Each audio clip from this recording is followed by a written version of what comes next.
renew is, here is some example of voice.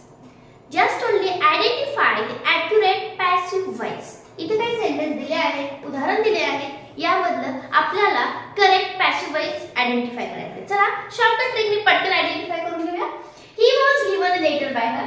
पहा प्रत्येक जर काय म्हणतं बायनं जोडला असेल करता की झालं ते पॅसिव्ह वॉइस, पण प्रत्येक ठिकाणीच बाय. इथं बाय सगळ्याच ठिकाणी बाय आहे, म्हणून तो इथं फॉर्म्युला लागू होत नाही.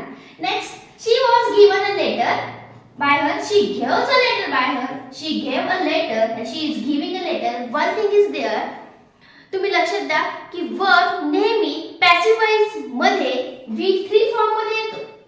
या ठिकाणी पहा V1 आहे, इथं V3 आहे, इथं V1 आहे, इथं V4 आहे, म्हणजे आपला येणारा answer option number first. Okay.